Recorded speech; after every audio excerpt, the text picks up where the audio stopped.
If you're the CEO of Shopify or the president of Shopify, I think you have two different voices shouting in your ears. One is merchants being like, we need these services. You need to work harder. Everyone do better. And the other is investors and shareholders being like, what are you doing? You have monopoly power. Increase price. Why are the prices the same that they were 5 years ago? The service is better. All of these, like, go increase prices. And as somebody who's like has a little bit of both, I'm sort of shouting out of both sides of my mouth where I'm like, hey, I want you to offer more services and keep my prices low, but also make the share price go up a lot. I understand where they're coming from. I'm surprised it took so long. And I don't understand the structure that they came out with. I would have come out with a structure that's like 12 more months of the pricing you have, then increase in prices.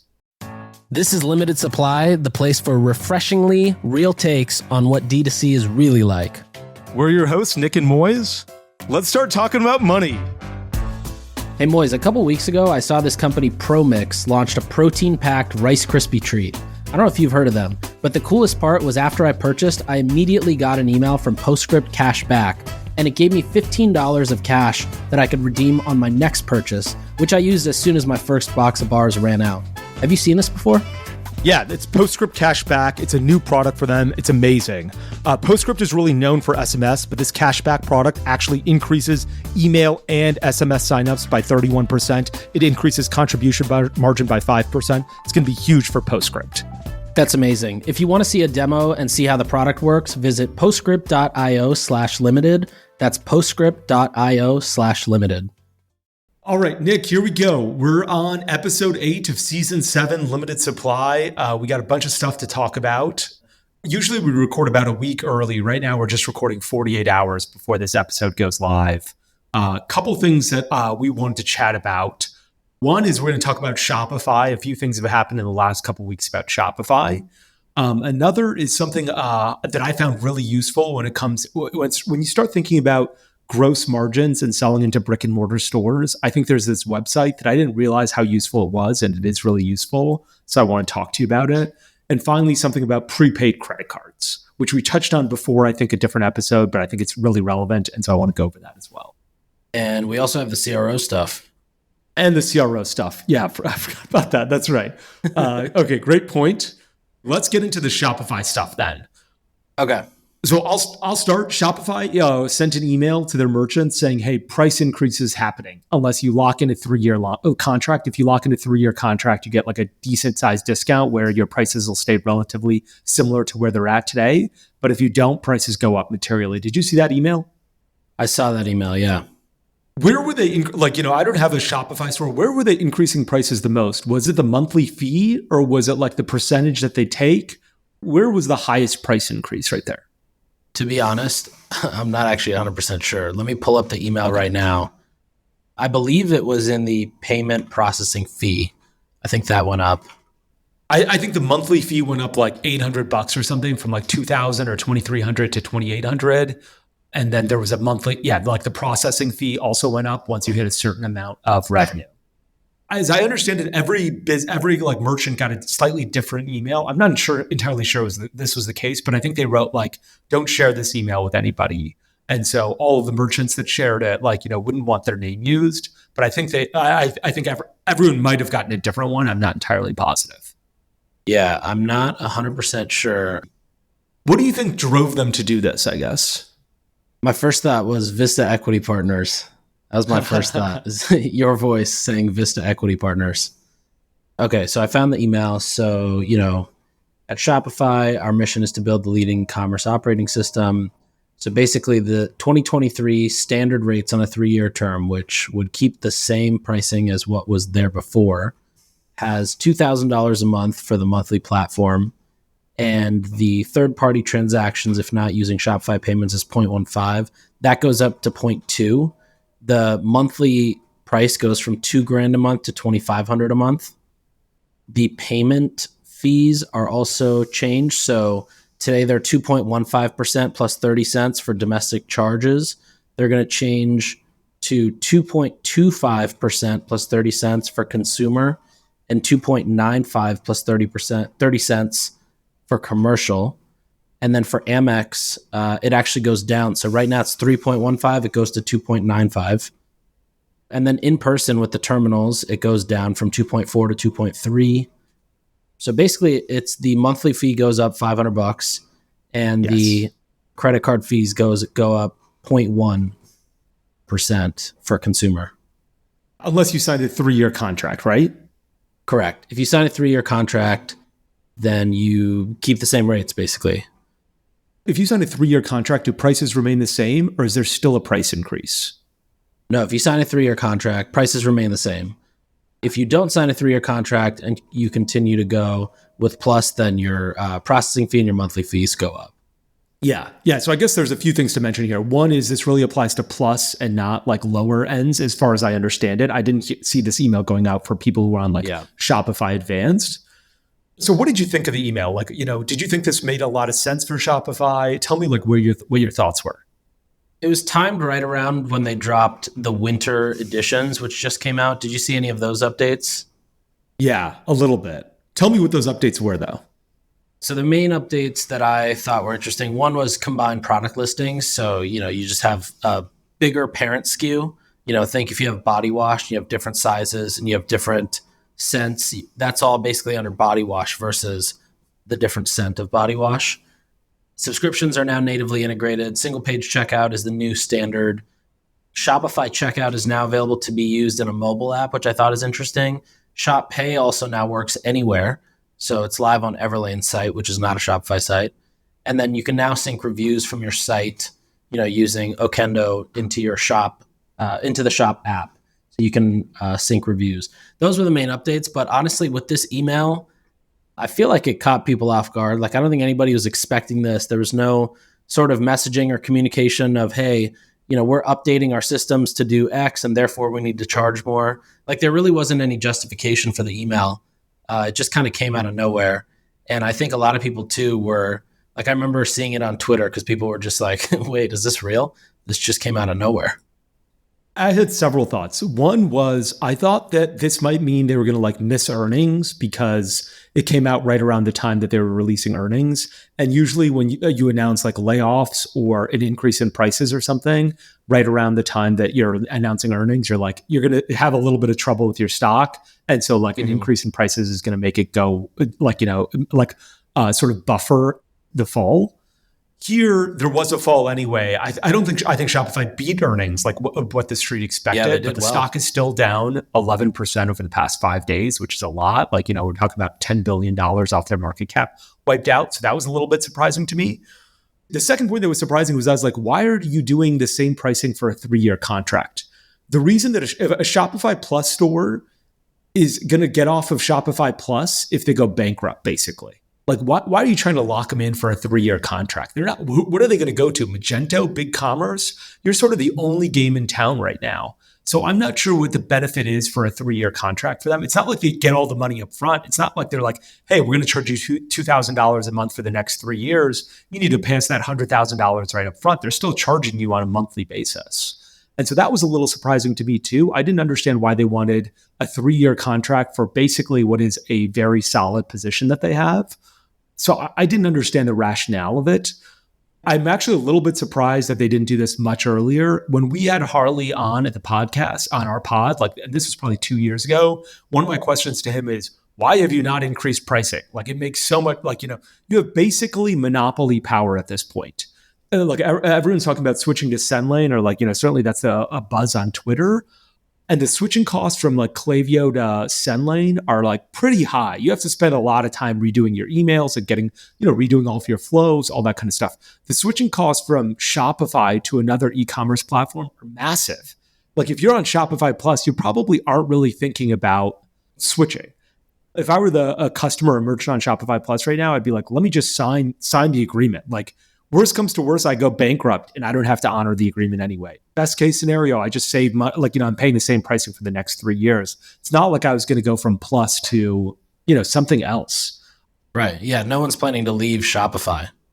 Yeah. Very few people are, especially on a Plus stage, because like that's probably a successful business already paying, $25,000 a year in Shopify fees.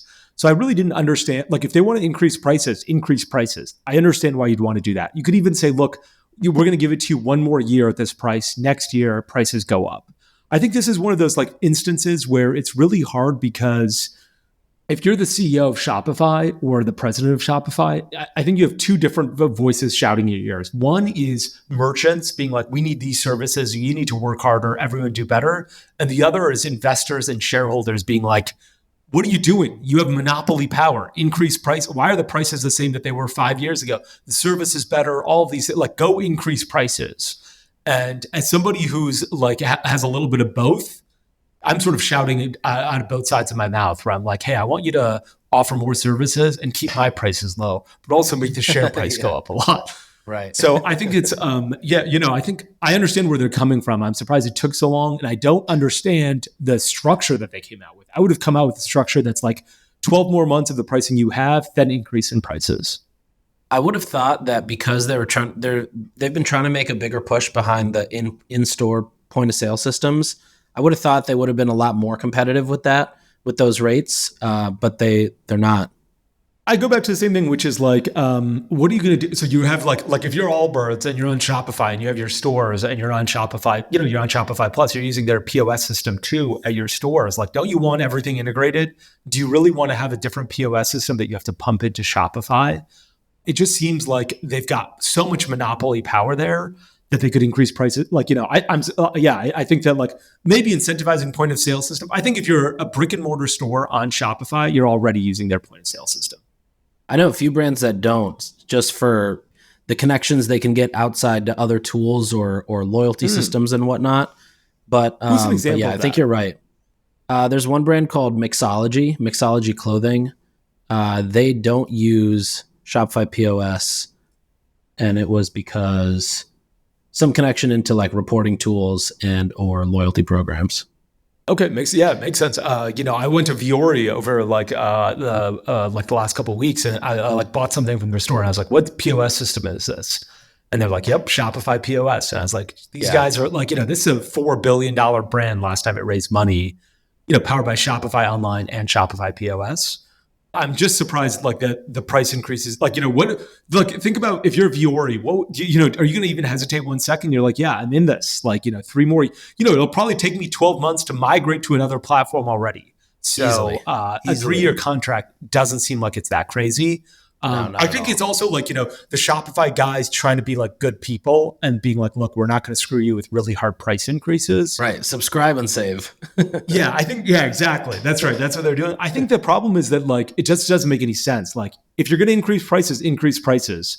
Don't say that people who sign a 3-year contract, which is going to be everybody, to get the same price and get the same price. Yeah. Because it's basically, you're just verbally agreeing to stay on Shopify. It's not like you're paying up front. So.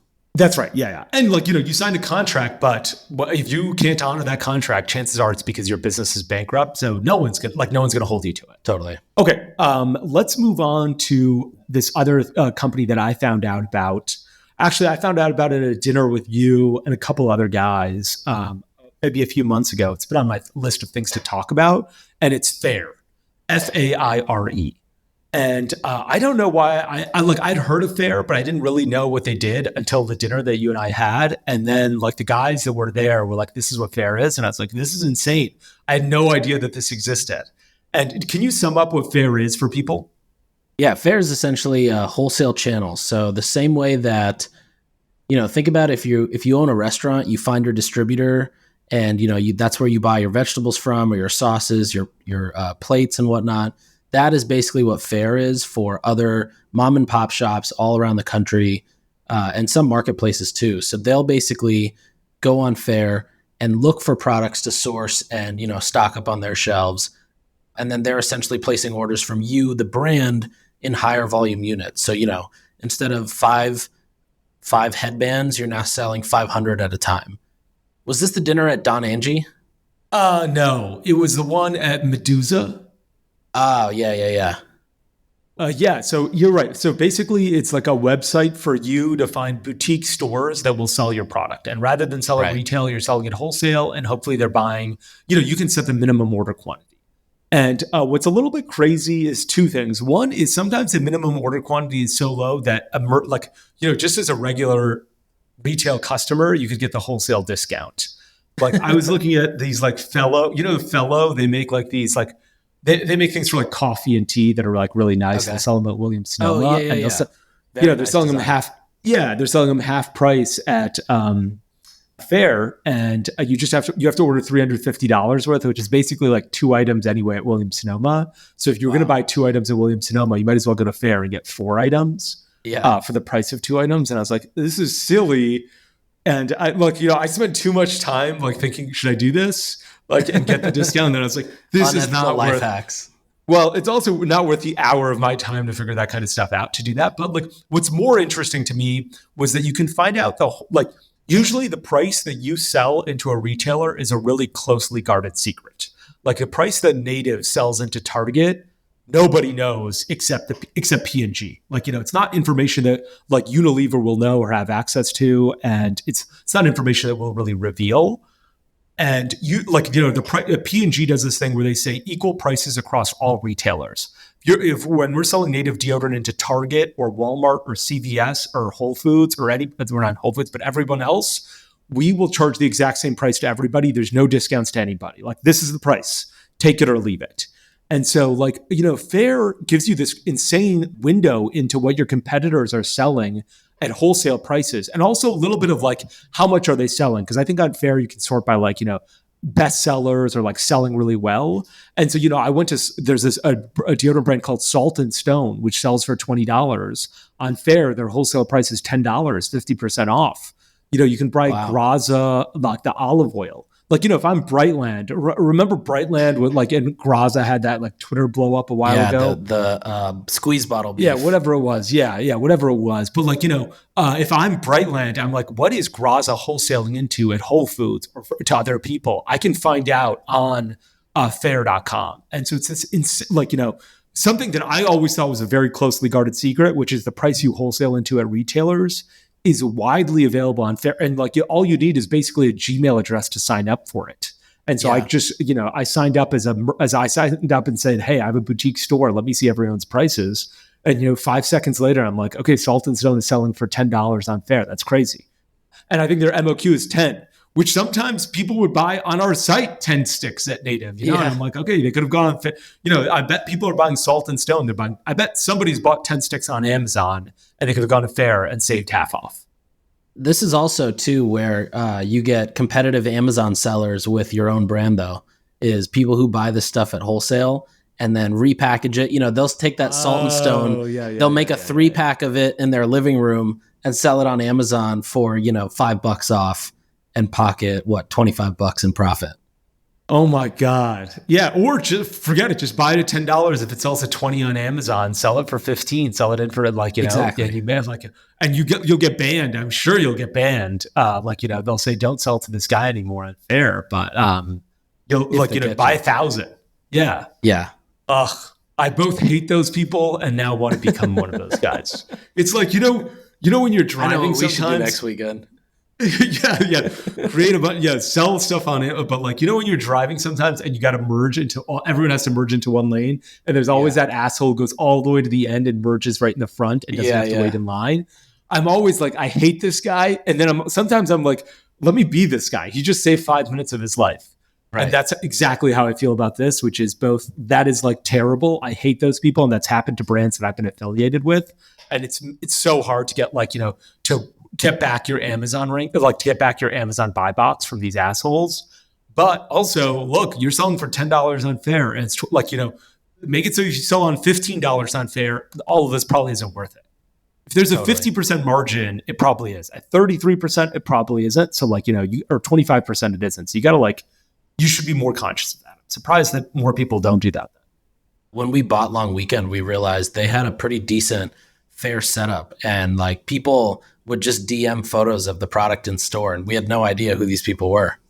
They would DM, okay, gotcha, because they were selling a lot of Long Weekend through Faire. Okay, gotcha. Yeah. And so, how much revenue were you doing? As a percentage of revenue, were you doing 10% of your sales on Faire? Probably.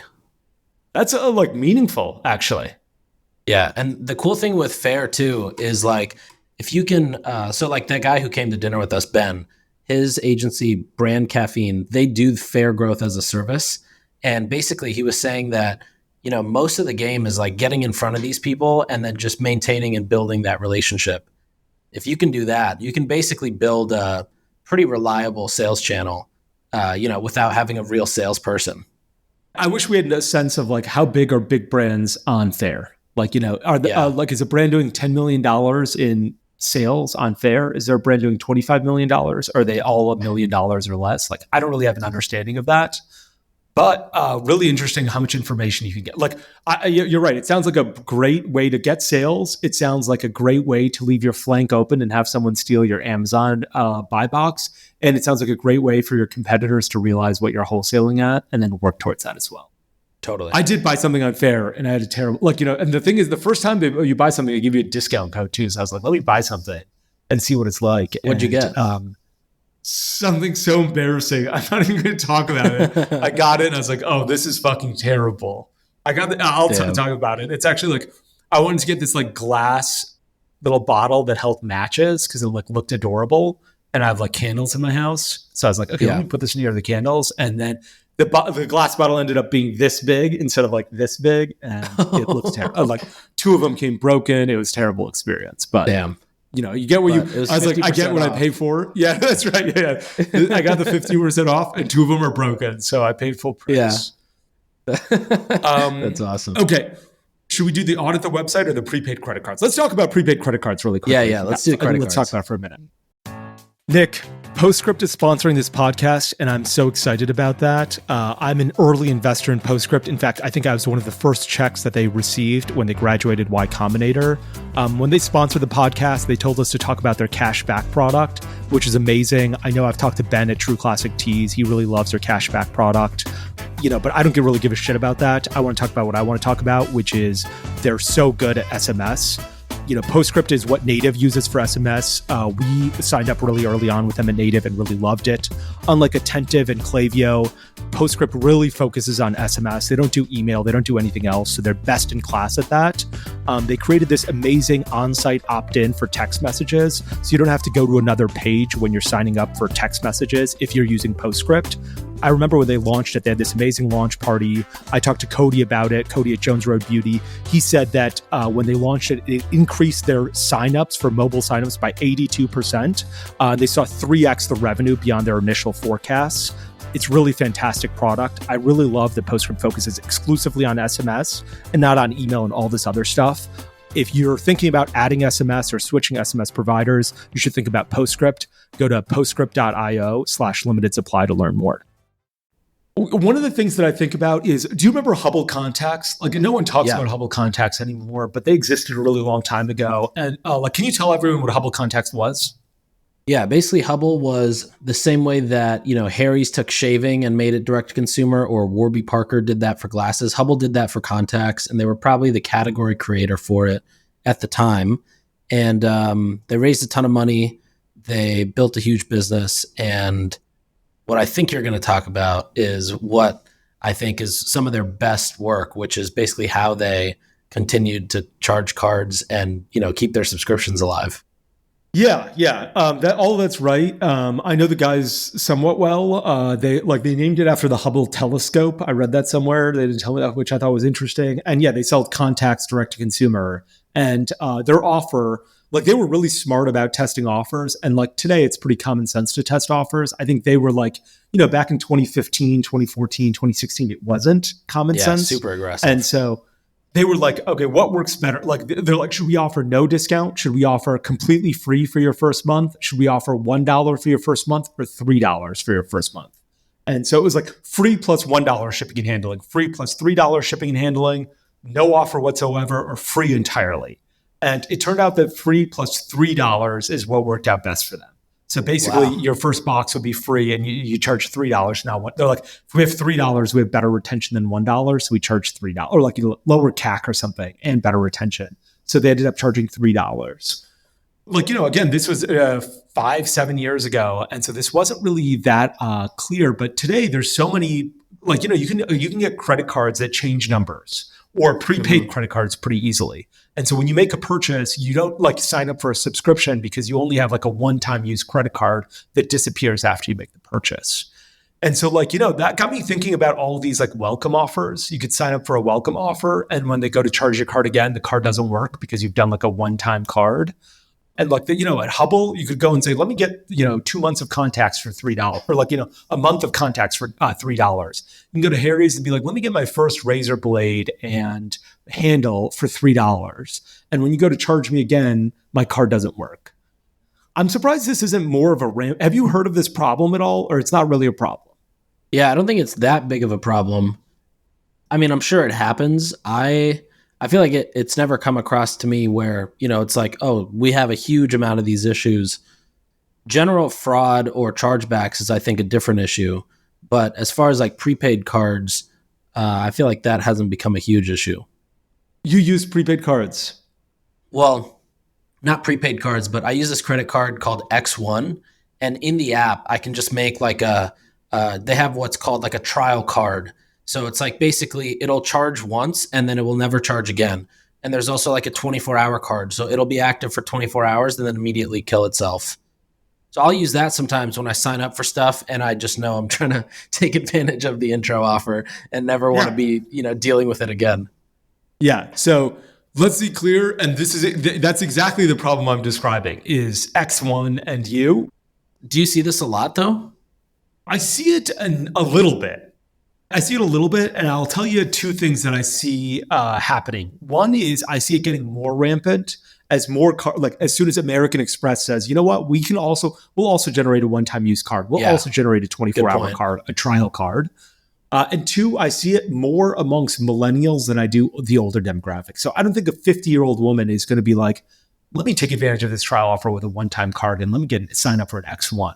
I've heard of a 27-year-old guy with a hat that says Loverboy on it doing it, And so I do think that it'll be a problem as there are more millennials that become shoppers and they have more and more purchasing power. And the cards proliferate. These types of cards proliferate. And so I'm surprised it hasn't become more of a problem today, but I think it will become more of a problem. I don't know how to solve it. Like on Stripe, you can say like, I don't accept prepaid debit cards, but I don't know if that means you don't accept like one-time use cards. Well, the tricky part is like, in order to even, unless like the way credit cards change, in order to even check is like, you would just have to run the card twice basically and put like a second payment hold of $1, which yeah, maybe that's the way. But that wouldn't limit the issue of like a spend threshold on the card. Yeah, that's right. Yeah. Or also like, you charged it twice. So that also doesn't limit the 24-hour thing because like, now it's been more than 24 hours, that card blows up. Like there are still a lot of ways to get around it. I'm happy to see that it hasn't been a big problem. I think it will become a bigger problem. And if anyone's listening and has had that problem a lot, please reach out to me on Twitter. I'm curious to see if there's like this secret problem that we're not aware of. One idea that just came to mind, I don't know if this would work, but like, let's say let's say you just sign up for Athletic Greens. It's a subscription only product. You sign up as soon as you finish checkout. What if you get a pop-up that says, or actually, no, this wouldn't work for subscription. If it was a one-time purchase, let's say you bought Armra, for example, and a pop-up just came and said, do you want to prepay your next one today if you get half off, when it comes again, and then it becomes a subscription or something like that. Some sort of an offer to get you in. Yeah, I think that's a worthwhile test that somebody should run. I think also like a lot of people, the converse of that should be if someone signs up for a subscription and right after they check out, they probably shouldn't be able to cancel for 24 hours. And actually, I'm not sure if they shouldn't be able to, like playing devil's advocate. Like, I bet a lot of people are like, let me sign up and cancel all like just to get the same session. Off. Yeah, that's right. And so I wonder what would happen if you're like, look, you have to come back tomorrow to cancel. There was like there was a mattress company called Lisa Mattresses, and they would offer you like a 100-day return policy. And if you contacted them within the first 20 days, they're like, look, you have to use it for at least 40 days or 50 days. I forgot what it was before you can initiate. That's smart. And the New York Times is like, no, we want to return it right now. And they're like, okay, we'll take it back. Relax. The one thing I remember thinking when I ordered a Buffy, and even when I ordered like a mattress, was a lot of the companies in the bedding space, they say you have this exorbitant day or night guarantee to return it. The second that thing comes out of the packaging, you're just like, there's no way I can put this thing back in. Yeah. Like, I wonder how many people want to return it, but never will because it looks impossible to do. Yeah, and like one of the best parts about a deodorant business that's $12 is people are like, I want to return this, but I don't care. Like, it's too cheap to do it. So like, I'm sure with mattresses or like with sofas or like, with big furniture, you're just like, this is too much of a pain in the ass. I'm going to live like this forever. Especially men. But I feel like men are going to be like, I can't deal with all that work. I've got a bunch. In fact, I've got a bunch of furniture and boxes in my living room that I don't like, but is never going to come out. And it's like way too late to return now. Yeah. Okay, let's switch gears and talk about the CRO. So the goal here is to do a CRO of a website. I reached out on Twitter and asked for people to volunteer. So I chose a volunteer. And this, the person who reached out to me is like, we've been doing this since, I don't know, I think they've been selling for some time now. They volunteered, it's opt-in. It's not like we're going to fuck with anyone that doesn't want to be examined. And the site is called pfcandleco.com. Did I send you that already or not? No. Okay. So yes, I wanted to do it together, and it's like there's just the two of us. And I've taken a quick look at the website, but it was a couple of weeks ago, not really anything recently. And so I wanted to do it together so that like we could see what the other person spotted. Are you on the site? I'm on their Google page, but now I'm on their site. Okay. And again, this is somebody who volunteered to do this. I'll tell you the first thing that I see. And I'm looking at desktop and not mobile, is the call to action on the hero page is so hard to find. Like it's all the way on the left. It says explore now. If you click and drag the banner, the second banner is actually just an empty like Shopify image. Yes. That says slide title. The CTA here is not clear. I'm going to quickly pull this up on mobile. Even on mobile, it's not very clear. There's also no social proof as soon as you land. Usually above the fold, I like to see some social proof. I think the banner image here or the hero section goes down probably 30% more than it needs to. Also at the top, there's a lot of confusion. Like generally across this whole site's design, there's no real hierarchy for your eyes to follow. And so the problem is like people get overwhelmed and then will probably just leave. But there's no journey here. It doesn't feel like you're walking into a store and you're being told where to go.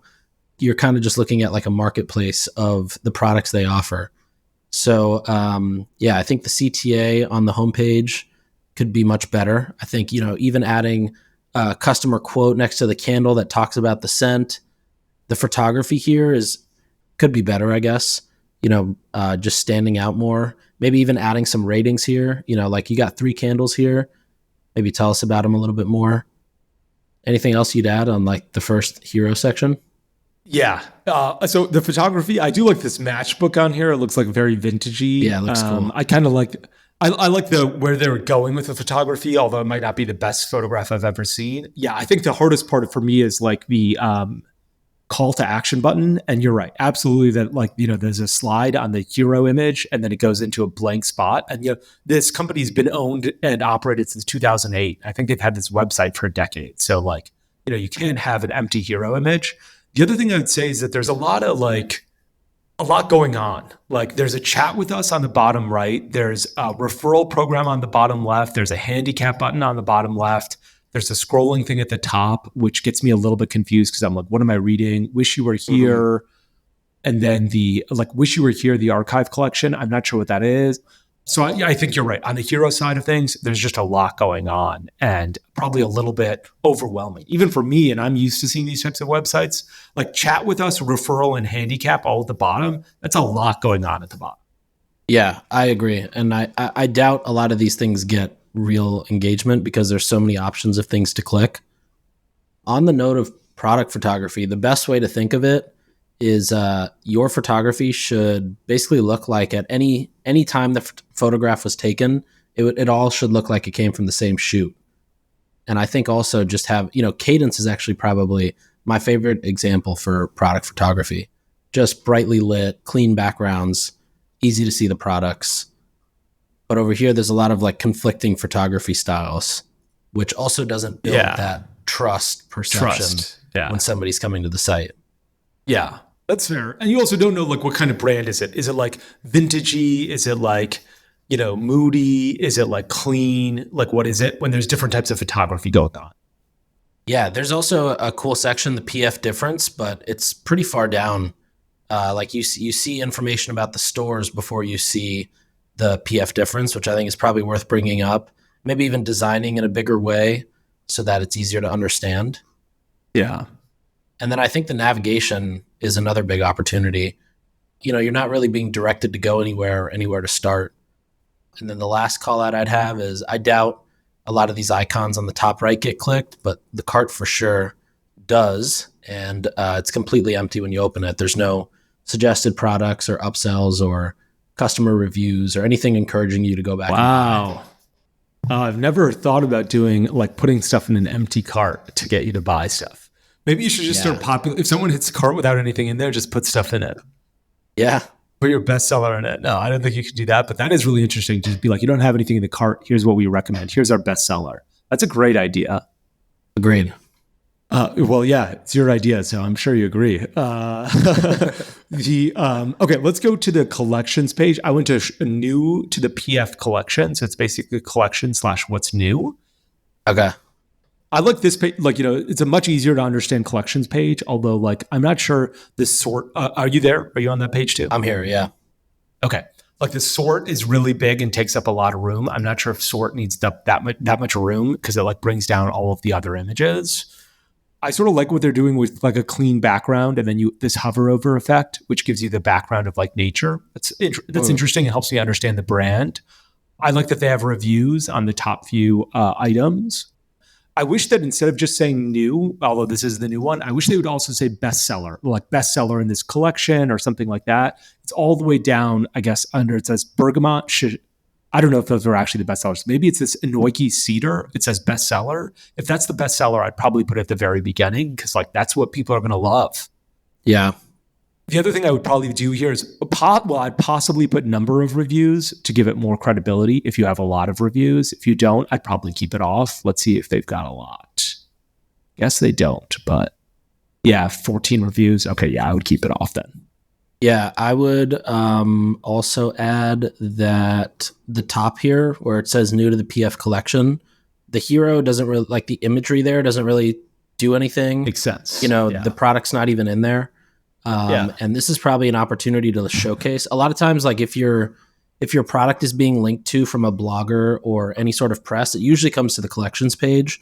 And if this is the what's new collections page, you definitely want to use that opportunity to educate, showcase the brand. Yeah, great point. Exactly. That's so funny. When we started Native, we had a hero image that was just we had no product image, and certainly nothing in like a setting. So it's just a nice bathroom. That's all it was. It was just a nice bathroom. There was no native whatsoever. And you're right, this guy, and like I felt so ashamed of that. And I was like, I got to work to fix it. You're right. This is a picture of a kitchen and kitchen knives. Yep. The other thing is, so it's not super clear here what size is what, because a lot of the images look the same. If you just look at the images, it looks like everything's the same size, but there's a few different sizes here. And so I think instead of this sort button here, you should actually just have preset sorting options, one being size and one being, type of scent. You could probably even have a sort option for bestsellers because there's, like six bestsellers here and one for new because you have, 7 new products. Yeah, that is a great point that they have different sizes. I didn't even realize that. They say 7.2 ounce on some and 12.5 ounces on others. So that is a great point. They should definitely do sizing. They should make sizing clearer. I also don't love add to cart button. Like I always feel like add to cart buttons should be unique colors. Like I want them to stand out. And so I never put them as like the color of like the text font. And here they do. I'm not sure I would have them in black like I have the other font. Yeah, fully agree. They don't really stand out even on the hover. Like if you hover over it. Yeah. The other thing that I wonder if they've tested is a lot of times if a brand doesn't have a ton of brand awareness, it's actually better to go to the PDP from the collections page versus forcing an add to cart. Your conversion rate tends to be higher. And so that's probably one thing I'd change here. And so if they did that, what should the call to action be? Instead of add to cart, it should say view details, view product. Yeah, what should it explore say? Candle, shop now. Okay, yeah. Okay, gotcha. Choose scent, choose size. Yeah. And then the last thing I'd change on mobile is the spacing is off. So I would just fix the theme so that the products are side by side and the buttons are all the same height, just because, again, that's like, you don't want to seem like you're not trustworthy with a credit card number. Yeah, that's a little true on desktop too, on like a couple of the rows where the add to cart button like moves up and down. Like on the third row, at least for me right now, the Italian summer for Lisa says Ga soy candle. The add to cart button isn't on the same like level. And so it does make me feel like what's going on here. Okay, totally. Let's pull up the PDP really quickly. So I pulled up the Mojave 7.2 ounce soy candle. My biggest issue here right out of the gate is, again, add to cart button is the same color as everything else. It's black. And it's a little bit small, like the quantity on desktop is bigger than the add to cart button, which I don't love. Like, I'd make add to cart button its own color and make it really large. So it's very clear what you want customers to do. I do like that they did this like scent throw. I don't know what scent throw means, but how strong is it? Like I like that they have an idea of like how strong is it? Because that's something that like, having been in the deodorant world, everybody wants to know how strong is a fragrance. I wish they did like a little bit of a meter and you just like, kept it at a certain spot and said this is medium. I'm a fan of the product pages. I think they actually have some elements here that are really good. They've got the Fragrance Family Scent Throw and the Great 4, which I think are 3 great things to have there. Their third image in their lineup of the carousel I really like because it does a nice job explaining the scent a little bit better. Then right below that, they've got the how to use, ingredients, shipping and returns. That's all good info. And then they also have this descriptor of the collection, which I think is cool. I just think they probably could lay this out a little bit better and explain, just relay out the content. It looks like they've got all the right information. And then even up at the top, like where the shop section is, or you choose your scent, for example, you click on the scent selector and that's not a branded experience, which I feel like, you want that to be nicely branded. Your add to cart button should be a lot bigger and probably, a different color on the collections page. And then some of the text below, it's hard to read. And I think it could be easier to read and it would probably, it's nice copy. Like you would want people to read that. Yeah, I agree with that. The font is really difficult to read and I'm on a massive desktop, like with a huge blow up monitor, and I still like have a tough time reading it. So it seems like that's a big miss. And you're like, the other thing is you're right. Like the product info, how to use ingredients and shipping and returns are weird tabs and they're weirdly spaced right there. Like if they're centered, center everything. Also, right. I think you're right. And one of the things that I think you would say here is like, you need more social proof than just this review. Like I would say, totally. I'd have a photo of someone smelling it or sitting in the environment or talking about it and saying, hey, this is why I really like using this. I feel like it's missing that element of social proof. I do love that third image of it describing all of the scents. In fact, I wish they would do that. I wish it wasn't the third image. I wish it was like in the PDP, like under the fold, so you could see, okay, what are the scents that I'm actually looking at? One other thing, and I'm not sure how to do this, is when you look and when you like try and scroll to a different scent, it basically reloads the page. I don't know how to like avoid doing that. There's some option that like if you go to Amazon and you click a different like scent or something, it doesn't reload the page. Here it does reload the page. I'm not technical enough to understand why that happens, but I think that like it's a much better experience if you could like choose a different option, like go from Mojave to Sunbloom without the page reloading and seeing different colors and stuff. If it just updated the images that it needed to and stayed on the same page, my guess would be that would increase conversion as well. That's actually something that with the new Shopify product update in the winter editions, you can do they'd be able to do that. Until now, you have to basically go by scent in this case, and then the variation out of that would probably be size. So in general, they're doing it wrong, but now they can do it right. Okay, I added a Sunbloom 7.2 ounce to my cart. And then the cart, it's got an upsell, which I really like, which is a wick trimmer. And like the wick trimmer looks pretty cool too. Looks interesting. If someone had this next to a candle, I'd be like, what is this? And try and talk about it. The problem is that the chat with us is lying over the checkout button. Yeah. And in fact, I can barely see the checkout button. The checkout button is like, it doesn't look like a button. Yeah, it's the same as the background color. It's got an amount in it, which is being hidden by the chat with us button. Like, I don't know where to click after this. Like, I've added something to my cart, which is now an incredibly valuable customer, and the checkout button is hidden. I've never seen that before, and that is a huge red flag to me. Like, why would you it ever doesn't hide? even do anything if you hover over it. Yeah, and it's hard to see it because it's the same as the background. It's just like a black outline, right? Like a frame, a 1 pixel frame. And that seems like a big mistake. If I were doing this, I'd make sure that chat with us button was gone. I'd make the checkout button bigger, again, a different color so everyone knows what to click. Like every step you want someone to take should be a unique color. Add to cart should be the same as checkout, so people know I need to go from here to here, and it's the same color I'm looking for. This seems like a miss. Is this a gift? And then it says, enter your message here. I think that's fine. I still wouldn't hide the checkout button. Like, if you click, is this a gift? And they say, here's the gift message. I still wouldn't hide the checkout button. Like checkout button needs to same. It should always be there. Yeah. In fact, if you don't click it in 5 seconds, the page should automatically forward to it. Right. I don't actually believe that, but I think that'd be fun. Also adding some social proof around the checkout button, the lock or the checkout secured, something that just, again, reinforces confidence. Yes. You think that should be done on the cart, huh? I always just do it right around the complete purchase, like on the checkout page itself, not on the cart page. But yeah, it's probably a good idea to put it here too. I think both.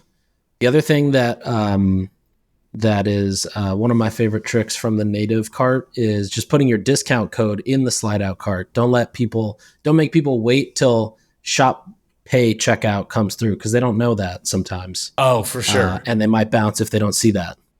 Yeah. Two things I want to address. One is you're absolutely right. Like when we moved from WooCommerce to Shopify, we didn't have the ability to add a discount code into the cart page. And we saw a huge decrease in our conversion rate as a result of the shift from WooCommerce to Shopify until we built that feature and added it back.